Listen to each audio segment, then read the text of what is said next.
quand tu es influ, on va dire que tu es un personnage public, je n'aime pas trop ce mot influ. Quand tu es un personnage public, tu veux aller vers le cheminement qui est celui de mettre le voile, bah, tu as une double complication.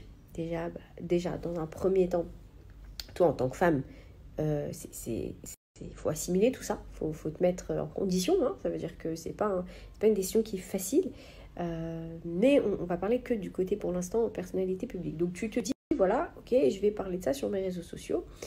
Donc tu as une responsabilité claire, faut se parler français, faut arrêter de faire semblant, bien sûr que tu as une responsabilité.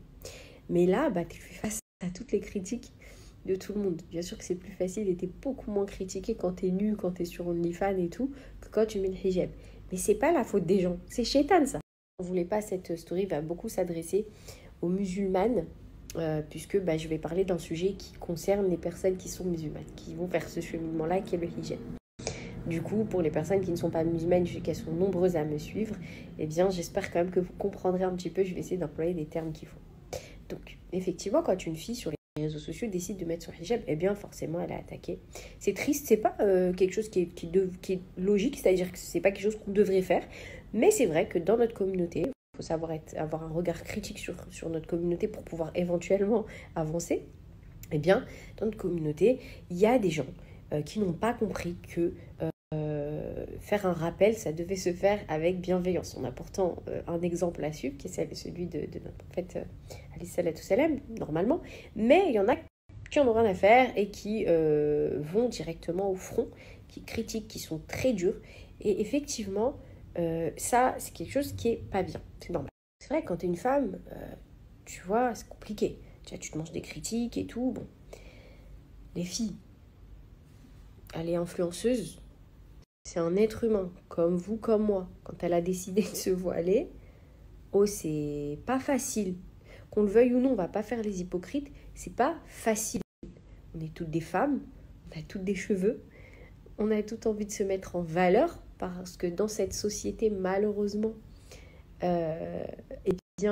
l'image vaut sur tout le reste. Et donc du coup, encore plus quand tu es influenceuse, tu es obligée de te dire attends, là, faut que je sois bien et tout. Et quand tu es influ, la vérité, hein, moi je parle très français, tu as un ego de ouf après. Tu vois, tu te dis ouais, mais moi, faut que je sois plus fraîche qu'elle, faut que je sois mieux qu'elle. Quand à la base, tu commences dans l'influence ou qu'importe, hein, tu vois, j'ai eu cette période-là où malheureusement, j'avais envie de me mettre en concurrence avec des filles avec qui je n'ai pas envie d'être en concurrence. Mais à un moment donné, ce milieu, parce qu'à un moment, elle le dit dans sa story, ce milieu, il est compliqué, il est très difficilement compatible avec le hijab. Mais c'est pas impossible, hein. C'est pas vrai, ça, c'est pas impossible. C'est difficilement compatible. Pourquoi ? Parce que en 2022, c'est compliqué pour une femme de décider de se voiler. Donc, je le dis très clairement. Je sais que quand moi j'avais décidé de le faire, j'ai découvert, et vraiment, ça veut dire que moi dans ma tête, et là je parle aux femmes qui n'ont jamais porté de hijab de leur vie, qui ont peut-être eu cette intention-là, mais qui n'ont jamais porté, sachez un truc, j'ai découvert, et ça m'a beaucoup étonnée, parce que souvent quand on voit des meufs voilées, on se dit, ah ouais, franchement, regarde, elle est là, elle est ferme dans son truc et tout, elle a fond dedans, moi j'arriverai pas. Sachez que toutes les filles qui ont le voile, je crois, sur Terre, et je me permets de le dire parce que je pense que c'est vrai que tous les témoignages que j'ai reçus ont à un moment douté, on a toutes des baisses de foi, ont à un moment douté. Alors, il y en a qui n'ont pas passé le cap de l'enlever, tu vois, mais à un moment donné, oh, ta vie entière, elle change, entre guillemets, tu vois. On est consciente, les filles, hein. C'est un mode de vie complet qui change. Ça veut dire que c'est tes cheveux, mais c'est pas que tes cheveux, c'est ta tenue. Et ça, je reviens à ce qu'elle disait tout à l'heure quand les filles lui disaient, oui, il faut 8 étapes, je crois, pour porter le hijab et tout. Oui, c'est vrai, mais à un moment donné, faut pas attendre d'être au top du top de la perfection pour se lancer. Va à ton rythme. Moi, personnellement, c'est le conseil que je donne. Tu peux commencer doucement. Qu'Allah nous prête vie pour arriver jusqu'à la fin. C'est la fin qui compte. Commence doucement, mais fais un pas. N'attends pas d'être super au top du top des 8 trucs. Tu caches le cou, le truc. Moi, j'ai commencé par le turban. Après, je l'ai carrément enlevé. Ensuite, j'ai remis. Puis, je recommence un peu par le turban. Là, je mets un peu plus hijab. Et petit à petit, je vais m'améliorer. Il n'y a pas de problème. Mais à un moment donné, il faut commencer par quelque chose. Et les personnes qui viennent et qui disent comme ça, oui, mais c'est ça, sinon c'est pas valable. Je sais pas. Laissez les gens aller à leur rythme. Arrêtez d'être brutal. Arrêtez de brusquer les filles. C'est très dur. Vraiment, c'est pas facile pour une femme de se décider à prendre cette décision de porter un voile. C'est dur. Laissez-la encaisser déjà le fait qu'elle a se voiler, tu vois, détente, petit à petit. Moi, je pense que les gens, tant qu'ils cheminent, c'est bien. Poussons-les. Quand tu vois qu'une personne, elle chemine, elle fait un pas. Oh là là, pousse pas dans un puits, frère. Attends qu'elle avance doucement, doucement. Laisse-la doucement. Fais des bonnes exhortations. Parle tranquillement avec elle, avec douceur. Soutiens-la déjà pour commencer. Et c'est comme ça, c'est qu'avec la douceur que les choses se payent. C'est pas avec les obligations. Tranquille, elle va y venir. Chacun son rythme. Bon, là, en l'occurrence, elle a plus reculé qu'avancé. Mais voilà, c'est parce que, encore une fois, les gens sont pas, ils ne vont pas avec douceur. Alors attention, par contre, très important. Et c'est là que je vais peut-être vexer les gens ou quoi que ce soit, mais je vais parler surtout de moi. Et en l'occurrence, avec mon expérience, je peux vous dire que voilà, il y a des choses qu'il ne faut pas dire. C'est pas les gens qui te font retirer un voile. Oui, les gens te font douter. C'est normal, les gens te font douter. Les gens te font douter, les gens te poussent à ça. Parfois, certaines personnes, c'est pas les gens qui te font retirer le voile.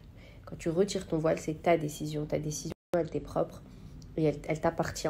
Et tu en es pleinement responsable. Et ça, je m'adresse à Soukaina et à toutes les personnes qui ont porté le hijab. Non, les gens ne sont pas responsables du fait que tu ne portes plus le voile. Aujourd'hui, les gens sont responsables de leurs mauvaises actions. C'est-à-dire qu'ils ont mal parlé peut-être, qui t'ont poussé à ça, qui t'ont mis des doutes, qui t'ont mis des ouest-ouest. Mais évidemment, c'est ta décision à toi et t'es propre. Et ça, c'est important de le dire. Et moi, à l'époque où j'ai retiré mon voile, je m'étais fait cette excuse dans ma tête. Je vais vous le dire, hein, parce que forcément, après, t'évolues avec le temps, mais je me suis mis ça dans la tête. Oui, les gens ont contribué à me mettre un doute. Mais en réalité, je vais vous dire, je pense que moi, je ne vais pas parler pour elle, mais moi, je l'ai mis en me disant, allez, je me chauffe, c'est bon, je pense que je suis capable. Et je me rendais compte que ça commençait à trop me changer d'un coup, ça m'avait trop choquée. Et ces gens-là n'ont fait qu'appuyer une décision qui, in fine, m'arrangeait parce qu'à la fin, je n'avais plus envie de porter le hijab à cette époque-là, qu'Allah me pardonne. Et du coup, il ne faut pas rendre responsable les gens. L'hypocrisie, c'est pas bien en islam. Je pense, et là je m'adresse aux filles qui enlèvent le hijab, toutes les excuses que vous allez vous trouver pour je l'ai enlevé parce qu'on m'a dit le rouge à lèvres ou parce que elle ou ma cousine ou ma soeur ou juste qu'importe, c'est une excuse. Ne soyez pas hypocrite s'il vous plaît, c'est très important. Vous l'avez enlevé parce que vous en aviez envie à ce moment-là et parce que vous ne vous sentiez pas capable de le porter. Comme moi je l'ai fait. Et c'est pas du tout un jugement. Je l'ai fait encore une fois. Je vous en parle parce que c'est la vérité.